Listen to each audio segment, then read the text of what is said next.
بسم اللہ الرحمن الرحیم نحمد اللہ العظیم ونصلی ونسلم علی رسولہ الکریم سبحانک لا علم لنا الا ما علمتنا انک انت العلیم الحکیم رب اشرح لی صدری ویسر لی امری واحلل عقدۃ من لسانی یفقہوا قولی۔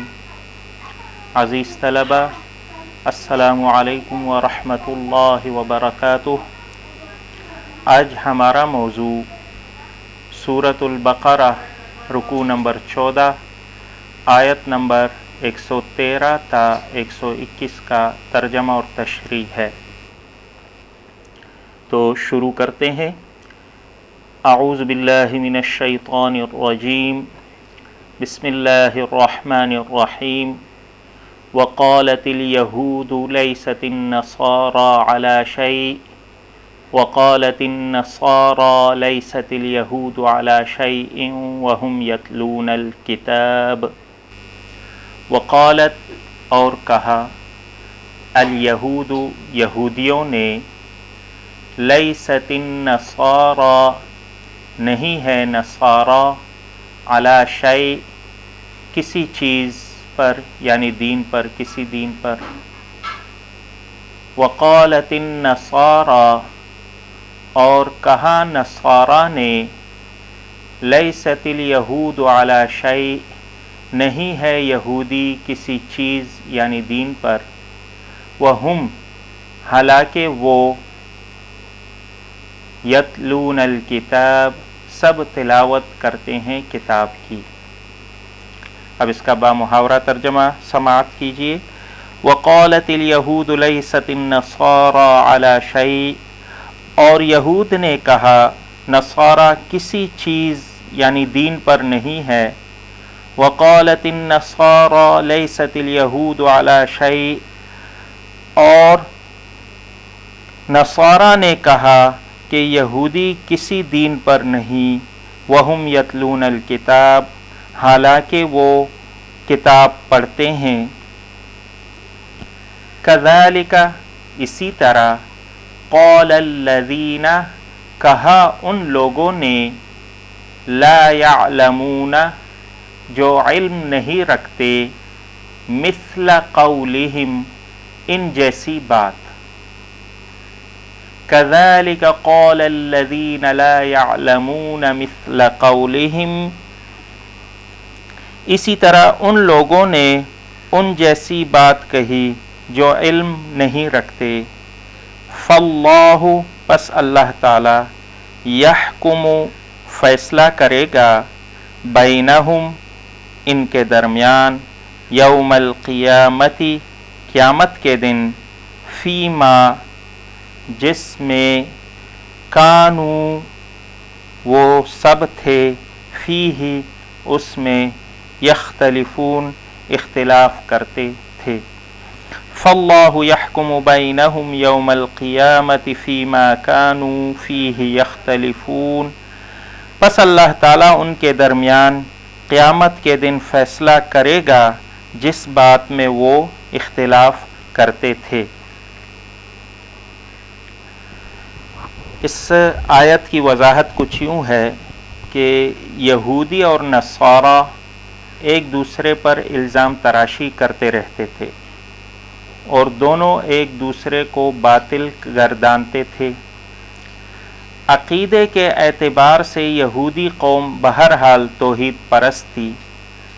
عیسائیت کا شرک، عقیدہ تثلیث وہ کسی صورت میں بھی قبول کرنے کو تیار نہ تھی، اس لیے وہ کسی حد تک حق بجانب بھی تھی، لیکن عیسائیوں نے تو صریحاً حضرت موسیٰ علیہ السلام کی شریعت سے انکار کر دیا تھا۔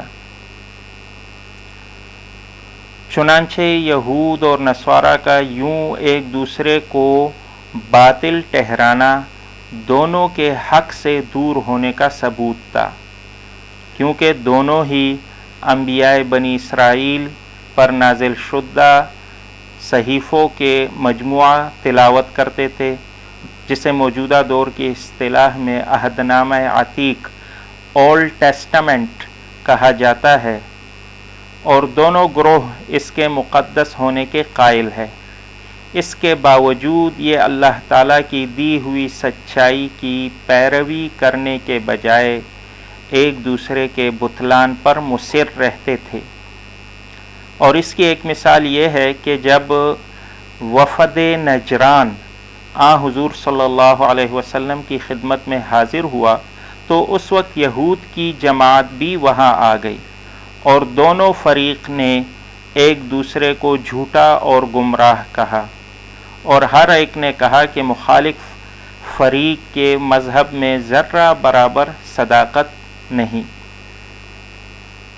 اسی طرح یہی حال ان لوگوں کا بھی ہے جو کسی آسمانی کتاب کا علم تو رکھتے نہیں، لیکن خود ساختہ عقائد اور رسوم میں مگن ہے، یعنی مشرکین مکہ، اور انہی کی پابندی کو سیدھی راہ اور ان سے اختلاف کو گمراہی تصور کرتے ہیں۔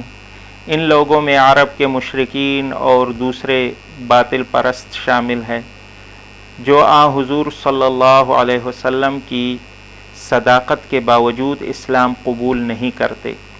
چنانچہ آپ صلی اللہ علیہ وسلم کے متعلق وہ ہمیشہ کہتے تھے کہ ہم آپ صلی اللہ علیہ وسلم کو جھوٹا نہیں کہتے، لیکن پھر بھی جو پیغام آپ صلی اللہ علیہ وسلم لائے ہیں اسے تسلیم نہیں کرتے۔ پھر اللہ تعالیٰ کا ارشاد ہوا کہ ان کے اختلاف کا فیصلہ قیامت کو خود اللہ تعالیٰ کرے گا، جس دن کوئی ظلم اور زیادتی نہ ہوگی، یعنی مومنوں، یہودیوں، صابیوں، نصرانیوں، مجوسیوں اور مشرکوں میں قیامت کے دن اللہ تعالیٰ ہر چیز کا فیصلہ فرما دے گا، اور اللہ تعالیٰ ہر چیز پر گواہ ہے۔ اگلی آیت میں اللہ تعالیٰ ارشاد فرماتے ہیں وَمَنْ أَظْلَمُ، اور کون ہے، اظلم بڑا ظالم، ممن اس سے، منع جو روکے، مساجد اللہ اللہ کی مسجدوں سے، ان یہ کہ یذکر ذکر کیا جائے اس فیہا ان میں، اسمہ اس کا نام، وسعا اور وہ کوشاں رہیں، فی خرابہا ان کو ویران یا برباد کرنے میں۔ ومن اظلم ممن منع مساجد اللہ ان یذکر فیہا وسعا فی خرابہا، اور اس سے بڑا ظالم کون جس نے اللہ کی مسجدوں سے روکا کہ ان میں اللہ کا نام لیا جائے اور اس کی ویرانی کی کوشش کی۔ اولئک یہی لوگ ہیں، ما کان لہم نہیں ہے لائق ان کے لیے، ان کہ یہ یدخلوہا وہ سب داخل ہو ان میں، الا خائفین مگر سب ڈرتے ہوئے۔ اولئک ما کان لہم ان یدخلوہا الا خائفین، ان لوگوں کے لیے حق نہ تھا کہ وہاں داخل ہوتے مگر ڈرتے ہوئے۔ لہم ان کے لیے، فی الدنیا دنیا میں، خزیٌ رسوائی ہے، وَلَهُمْ اور ان کے لیے، فی الآخرۃ آخرت میں، عذاب عظیم بڑا عذاب ہے۔ لہم فی الدنیا خزی ولہم فی الآخرۃ عذاب عظیم، ان کے لیے دنیا میں رسوائی ہے اور ان کے لیے آخرت میں بڑا عذاب ہے۔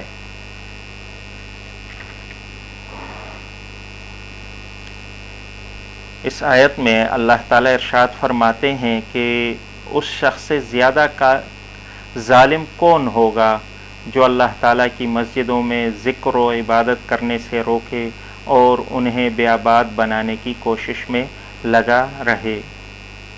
اس آیت کے پس منظر میں دو واقعات بیان کیے گئے ہیں۔ ایک یہ کہ عیسائیوں نے یہودیوں سے جنگ کی، تورات کو نذر آتش کیا اور بیت المقدس کو ویران کیا۔ دوسرا یہ کہ مشرکین مکہ نے مسلمانوں کو حدیبیہ کے مقام پر 6 ہجری میں محض ضد اور تعصب کی بنا پر خانہ کعبہ کا طواف کرنے کے لیے جانے سے روکا۔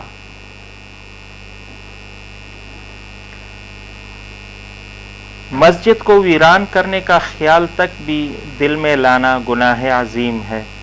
اس کے برعکس دلوں میں خوف خدا رکھتے ہوئے مسجدوں کی آبادی اور رونق کا سامان کرنا چاہیے۔ مساجد کی آبادی اور رونق سے مراد صرف ان کی ظاہری زیب و زینت اور رنگ و روغن ہی نہیں، بلکہ ان کو کفر و شرک سے پاک کرنا، ذکر اللہ، قیام و صلاح اور اشاعت اسلام کا مرکز قرار دینا مراد ہے۔ مفسرین نے یہ بھی لکھا ہے کہ جس طرح ذکر الہی مسجد کی آبادی اور رونق کا باعث بنتا ہے، اسی طرح برے کام اور بدعات کا ارتکاب مسجد کی ویرانی سمجھی جائے گی۔ اس کے علاوہ تمام باتیں جو مسجد میں نمازیوں کی کمی کا باعث بنے، وہ بھی اس آیت کے حکم میں داخل ہو جاتی ہے۔ اس کے بعد اللہ تعالیٰ ارشاد فرماتے ہیں کہ وہ لوگ جو اپنی شرارتوں کی بدولت مسجدوں کو بیاباد کرتے ہیں، ان کے لیے دنیا میں ذلت اور رسوائی ہے اور آخرت میں بھی بڑا عذاب ہوگا۔ عذاب آخرت کا تجربہ تو آخرت میں ہی ہوگا، باقی دنیا میں ان لوگوں کو ذلت اور رسوائی کا مشاہدہ تو چند روز میں سب کو ہو گیا۔ یہود، مشرکین، منافقین، سارے اعدائے اسلام جزیرہ عرب میں اور اس کی سرحدوں میں دیکھتے ہی دیکھتے نیست و نابود ہو کر رہے، اور قرآن مجید کی پیشگوئی لفظ بلفظ پوری ہوئی۔ اس کے بعد اگلی آیت میں اللہ تعالیٰ ارشاد فرماتے ہیں وَلِلَّهِ الْمَشْرِقُ وَالْمَغْرِبُ، وَلِلَّهِ اور اللہ کے لیے ہے، المشرق مشرق، والمغرب اور مغرب۔ فَأَيْنَمَا پس جدھر، تولو تم سب رخ کرو گے، فثم تو ادھر، وجہ اللہ اللہ کی ذات ہے، ان اللہ واسع علیم بے شک اللہ تعالی واسع وسعت والا، علیم باخبر ہے۔ اب اس کا بامحاورہ ترجمہ، وَلِلَّهِ الْمَشْرِقُ وَالْمَغْرِبُ اور اللہ کے لیے ہے مشرق اور مغرب، فَأَيْنَمَا تُوَلُّوا فَثَمَّ وَجْهُ اللَّهِ پس جس طرف تم منہ کرو گے اسی طرف اللہ تعالیٰ کا سامنا ہے، ان اللہ واسع علیم بے شک اللہ تعالیٰ وسعت والا جاننے والا ہے۔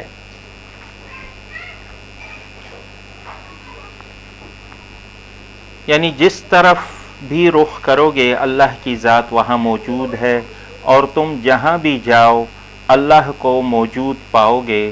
تمام سمتیں اور اطراف اللہ تعالیٰ ہی کی ہیں۔ زمانہ جاہلیت میں لوگ اللہ تعالیٰ کو زمان اور مکان کا پابند سمجھتے تھے، لہٰذا وہ خدا کی طرف منہ کرنا ضروری سمجھتے تھے، اور یہ سمت وہ خود ہی متعین کر لیتے تھے۔ یہود و نصارہ کا بھی آپس میں اسی بات پر جھگڑا تھا۔ دونوں کا قبلہ بیت المقدس تھا، لیکن ہر ایک نے ایک سمت مقرر کر رکھی تھی، وہ اسی سمت کو بہتر سمجھتے تھے۔ یہود نے مغربی سمت کو اور نصارہ نے مشرقی سمت کو منتخب کر رکھا تھا۔ قرآن حکیم میں اس عقیدہ باطل کی نفی کی گئی اور یہ واضح کیا گیا کہ اللہ تعالیٰ کسی خاص سمت کے اندر محدود نہیں ہے اور نہ ہی وہ کسی مکان میں قید ہے، بلکہ جہاں کہیں بھی اسے اخلاص کے ساتھ پکارا جائے وہ ضرور متوجہ ہوگا، اور وہ خوب جانتا ہے کہ کون سچے دل سے مجھے پکارتا ہے اور کون محض دکھاوے کے لیے۔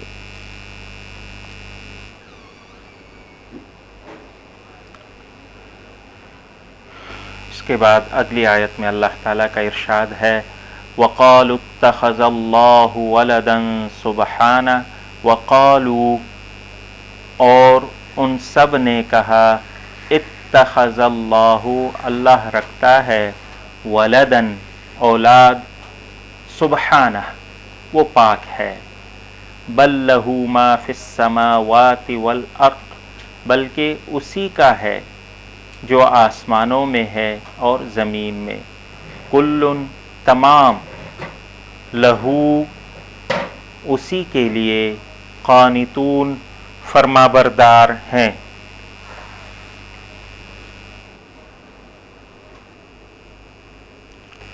اب اس کا بامحاورہ ترجمہ وقالوا اتخذ اللہ ولدا سبحانہ اور انہوں نے کہا اللہ نے بیٹا بنا لیا ہے، سبحانہ وہ پاک ہے اس سے، بل لہ ما فی السماوات والارض بلکہ اسی کے لیے ہے جو آسمانوں میں اور زمین میں ہے، کل لہ قانتون سب اسی کے زیر فرمان ہیں۔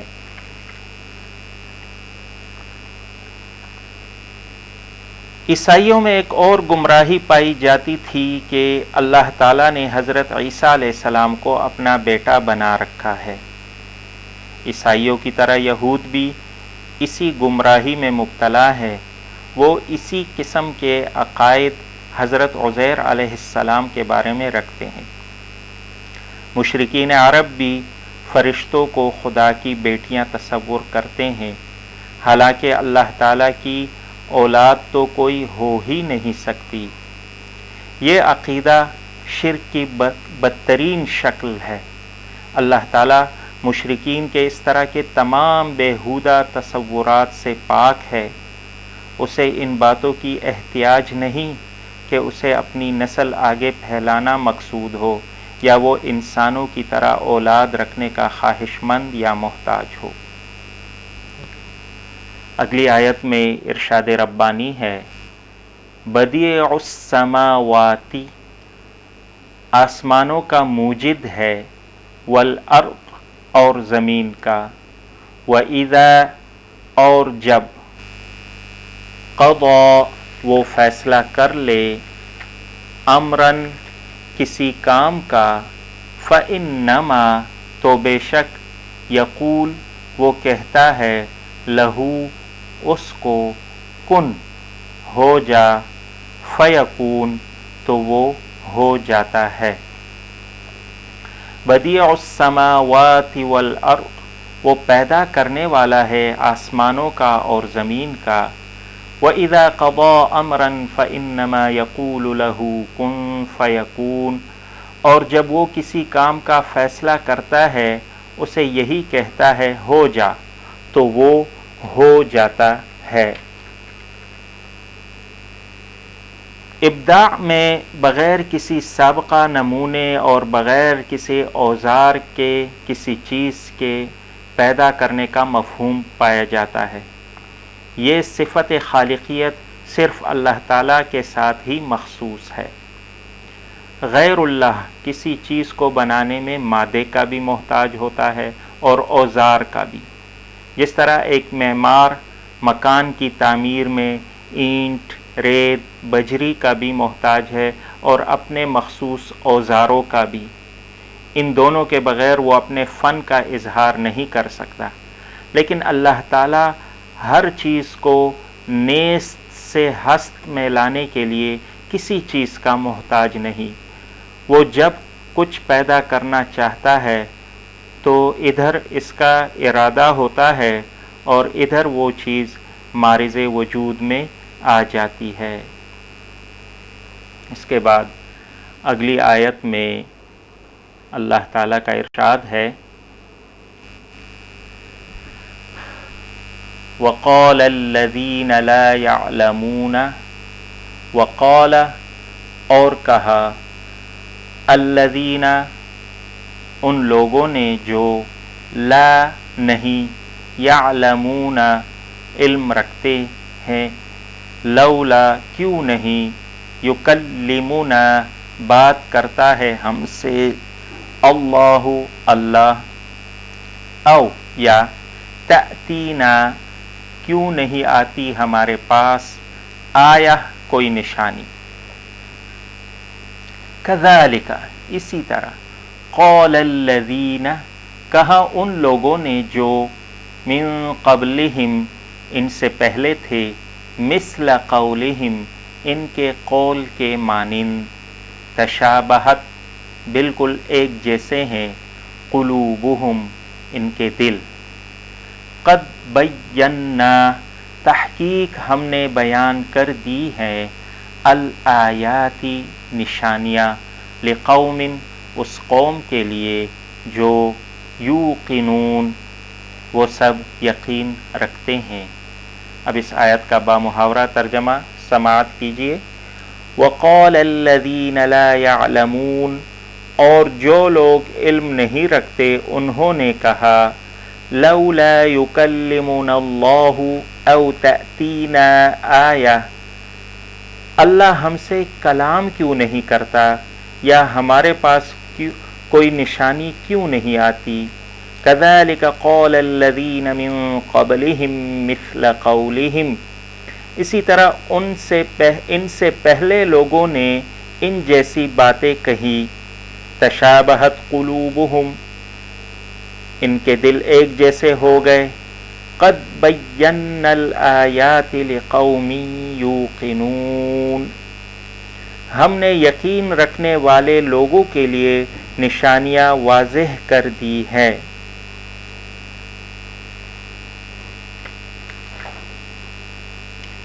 اس آیت کی تشریح کچھ یوں ہے وہ لوگ جو حقیقی مذہبی علوم سے بے بہرہ ہیں خاص طور پر مشرکین وہ اپنی جہالت کی بنا پر پیغمبر خدا صلی اللہ علیہ وسلم پر یہ اعتراض کرتے ہیں کہ اللہ تعالیٰ ان سے براہ راست کیوں کلام نہیں کرتا یا ان پر کوئی معجزہ کیوں نہیں نازل کرتا. اس ذہنیت کے مالک لوگوں کا یہ رویہ ہر دور میں رہا ہے اور اس کا سبب بھی ایک ہی رہا ہے کہ ان لوگوں کا ذہنی اخلاقی اور روحانی معیار پست تھا. کتب تاریخ اور سیرت میں جن جن معجزات کا بیان ہے اس سے قطع نظر دو معجزے تو بڑے واضح اور نمایاں ہیں. ایک نبی کریم صلی اللہ علیہ وسلم کا صدق امانت پاک بازی اور عقل و فہم کے لحاظ سے بے مثال کردار کا حامل ہونا. دوسرے قرآن کریم کا لغوی معنوی ظاہری باطنی اور ادبی اعتبار سے بے مثال معجزہ ہونا. لقوم یوقنون سے مراد یہ ہے کہ اللہ تعالیٰ کی کھلی ہوئی نشانیاں نظر بھی انہی لوگوں کو آتی ہیں جن کے دل جہالت اور بغض و عناد کی آلائشوں اور شکوک و شبہات کی غلاظتوں سے صاف ہو. دلائل اور قرآن خواہ مادی قسم کے ہو یا معنوی بہرحال ان سے استفادہ وہی کر سکتا ہے جو دیدہ بینا رکھتا ہو. ایسے شخص کے نزدیک پیغمبر کی حیات مبارکہ کا ایک ایک لمحہ معجزے سے کم نہیں ہوتا. اگلی آیت میں ارشاد الہی ہے انا ارسلناک بالحق بشیرا ونذیرا انا بے شک ہم نے ارسلناک آپ کو بھیجا ہے بالحق حق کے ساتھ بشیرا خوشخبری دینے والا ونذیرا اور ڈرانے والا ولا تسأل اور آپ سے پوچھا نہیں جائے گا ان اصحاب الجحیم جہنم والوں کے بارے میں۔ اس کا بامحاورہ ترجمہ سماعت کیجیے۔ انا ارسلناک بالحق بشیرا ونذیرا، بے شک ہم نے آپ کو بھیجا حق کے ساتھ خوشخبری دینے والا اور ڈرانے والا۔ ولا تسأل عن اصحاب الجحیم، اور آپ سے نہ پوچھا جائے گا دوزخ والوں کے بارے میں۔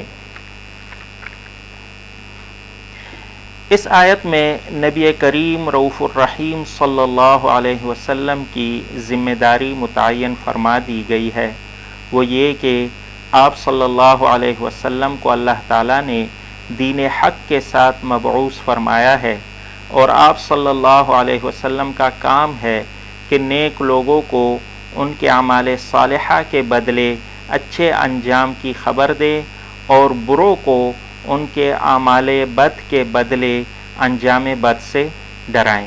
یہی مطلب ہے بشیر و نذیر کا۔ گویا آپ صلی اللہ علیہ وسلم کا کام راہ ہدایت بتا دینے کے بعد عواقب و انجام سے خبردار کرنا ہے۔ اسی مضمون کی آیات دیگر مقامات پر بھی آئی ہیں، مثلا سورۃ ابراہیم آیت نمبر 40 میں ارشاد ہے فَإِنَّمَا عَلَيْكَ الْبَلَاغُ وَعَلَيْنَا الْحِسَابُ، کہ آپ صلی اللہ علیہ وسلم کا فرض تو صرف احکام الہی پہنچا دینا ہے، باقی رہا محاسبہ تو وہ ہمارا یعنی اللہ تعالیٰ کا کام ہے۔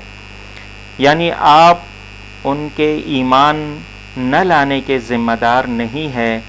کسی کے بارے میں آپ صلی اللہ علیہ وسلم سے یہ نہیں پوچھا جائے گا کہ وہ آپ کے تبلیغ حق کے باوجود گمراہ کیوں ہوا۔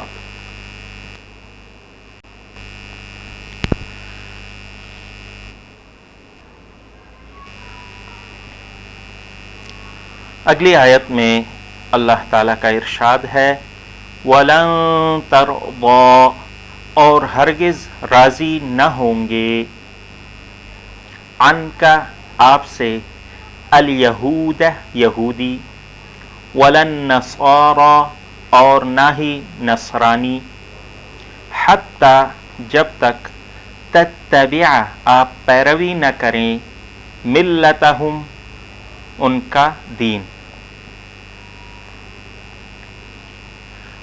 اب اس کا بامحاورہ ترجمہ وَلَن تَرْضَىٰ عَنْكَ الْيَهُودُ وَلَا النَّصَارَىٰ حَتَّىٰ تَتَّبِعَ مِلَّتَهُمْ، اور آپ سے ہرگز راضی نہ ہوں گے یہودی اور نہ ہی نصرانی جب تک آپ ان کے دین کی پیروی نہ کریں۔ قل آپ فرما دیجئے ان بے شک ہدی اللہ اللہ کی ہدایت، هو الہدی وہی اصل ہدایت ہے۔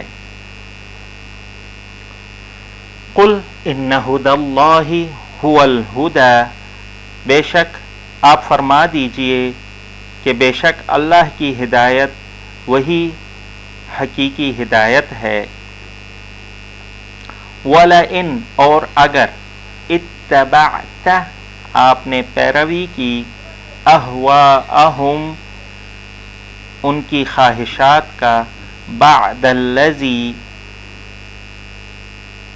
اس کے بعد کہ جو جاءک آ گیا تیرے پاس من العلم علم، ما لکا تو نہیں ہوگا آپ کے لیے من اللہ اللہ سے بچانے والا، من ولی کوئی حمایتی، ولا نصیر اور نہ ہی کوئی مددگار۔ وَلَئِنِ اتَّبَعْتَ أَهْوَاءَهُمْ بَعْدَ الَّذِي جَاءَكَ مِنَ الْعِلْمِ، اور اگر آپ نے ان کی خواہشات کی پیروی کی اس کے بعد جبکہ آپ کے پاس علم آ گیا، مَا لَكَ مِنَ اللَّهِ مِن وَلِيٍّ وَلَا نَصِيرٍ، تو آپ کے لیے اللہ سے کوئی حمایت کرنے والا نہیں اور نہ ہی مددگار۔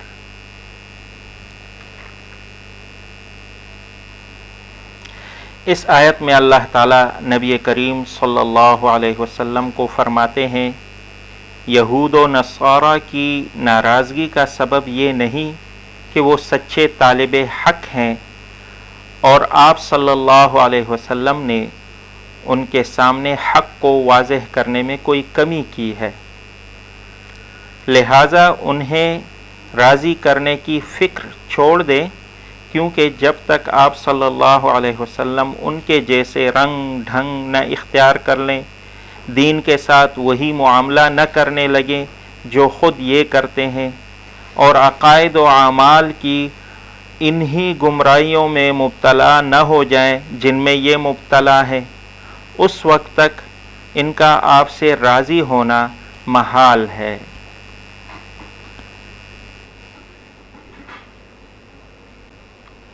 اگلی آیت میں اللہ تعالیٰ کا ارشاد ہے الذین، وہ لوگ جو آتیناہم، ہم نے دی ان کو الکتاب، کتاب، یتلونہ، وہ سب تلاوت کرتے ہیں اس کی، حق، جو حق ہے، تلاوتہ، اس کی تلاوت کا، اولئک یؤمنون بہ، اولئک وہی لوگ، یؤمنون وہ سب ایمان لاتے ہیں، بہ اس پر، ومن اور جو یکفر بہ انکار کرتا ہے اس کا، فاولئک تو وہی لوگ، ہم الخاسرون سب نقصان اٹھانے والے ہیں۔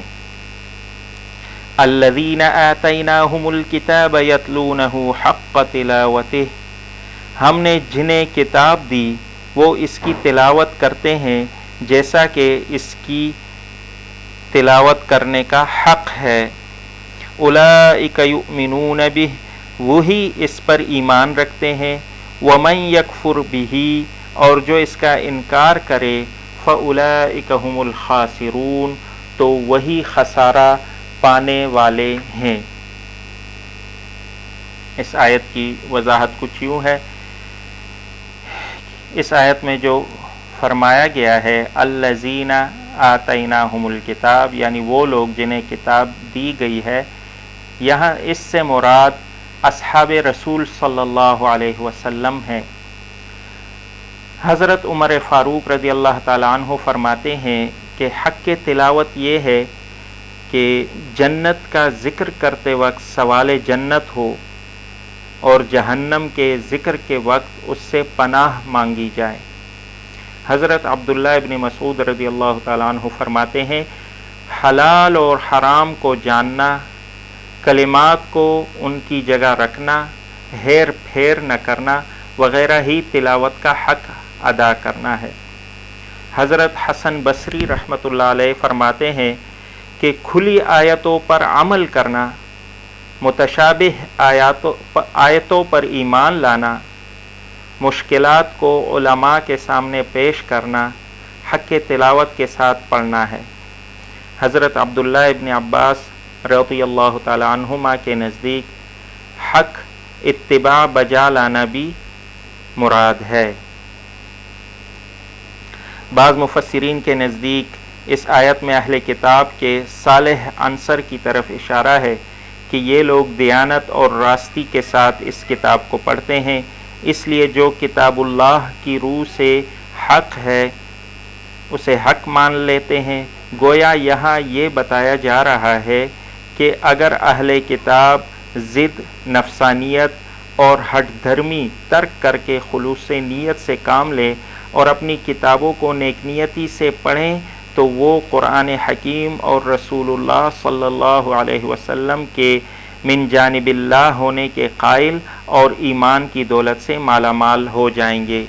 اس کے برعکس جو لوگ اپنی الہامی کتابوں میں تحریف کرتے اور ان پر نیک نیتی سے غور نہیں کرتے ہیں تو وہ تعصب، نفس پرستی اور گروہ بندی کی لعنتوں کے سبب کبھی بھی صداقت قرآن کے قائل نہیں ہوں گے۔ اگر ان کا یہی رویہ رہا تو ہمیشہ اسی کیفیت میں مبتلا رہیں گے اور حق سے ان کے لگاتار انکار کا نتیجہ یہ ہوگا کہ وہ دنیا میں بھی گھاٹے میں رہیں گے اور آخرت میں بھی تباہ و برباد ہوں گے۔ اس کے ساتھ ہی ہمارا جو آج کے رکوع نمبر 14 کا ترجمہ اور تشریح تھا وہ اپنے اختتام کو پہنچتا ہے، اور اس کے بعد آپ کے لیے ایک ہوم اسائنمنٹ ہے کہ اس رکوع کا آپ لفظی اور بامحاورہ ترجمہ زبانی یاد کریں۔ دوسرا، اس رکوع کا بامحاورہ ترجمہ اور تشریح خوش خط لکھیں۔ اللہ تعالی ہم سب کا حامی اور ناصر ہو۔